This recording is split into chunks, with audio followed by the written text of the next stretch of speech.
অভিষেক ঝড়ে উড়ে গেল জিম্বাবুয়ে। হার দিয়ে জিম্বাবুয়ের বিপক্ষে সিরিজ শুরু করেছিলেন ভারত, তবে ঘুরে দাঁড়াতে খুব একটা সময় নেননি তারা। রোডেশিয়ানদের রীতিমতো উড়িয়ে দিয়েছেন বর্তমান চ্যাম্পিয়ন্সরা। 100 রানের জয়ে সিরিজ 1-1 সমতায় আনল শুভমান গিলের দল। রোববার 7 জুলাই হাতরাসে টস জিতে আগে ব্যাট করতে নেমে নির্ধারিত 20 ওভারে 2 উইকেট হারিয়ে 243 রান তুলল ভারত।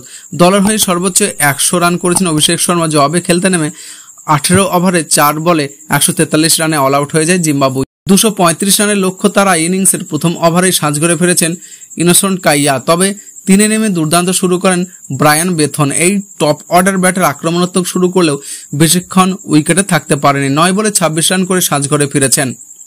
এরপর ধস নামে রেডিশিয়ানদের ব্যাটিং লাইন আপে। মিডল অর্ডার তাসের ঘরের মতো ভেঙে পড়ে, তাতে ম্যাচ থেকে ছিটকে যায় তারা। তবে ব্যতিক্রম ছিলেন কেবল ওয়েলেসলি মাদেহারে। এই ওপেনার 39 বলে 43 রান, তাছাড়াও 33 রান এসেছে লুক জনের ব্যাট থেকে। এর আগে শুরুতে ব্যাট করতে নেমে নতুন বলে খেলতে বেশ ভুগেছে ভারত। শুরুতেই ফিরেছেন শুভমান গিল। অধিনায়ককে হারিয়ে প্রথম পাওয়ার প্লেতে 36 রানের বেশি তুলতে পারেনি ভারত।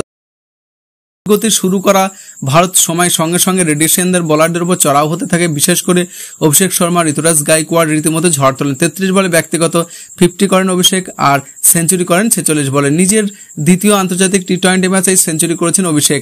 এদিন বেশ কিছু রেকর্ড গড়েছেন তিনি। সবচেয়ে কম ম্যাচ খেলে ভারতের হয়ে টি-20 সেঞ্চুরিতে রেকর্ড গড়েছেন। এর আগে দীপক হোডা নিজের তৃতীয় ম্যাচে ভারতের হয়ে টি-20 সেঞ্চুরি করেছিলেন। তাছাড়াও বয়সের হিসেবে চতুর্থ কম বয়সী ক্রিকেটার হিসেবে ভারতের হয়ে এই সংস্করণে সেঞ্চুরি করেছেন তিনি।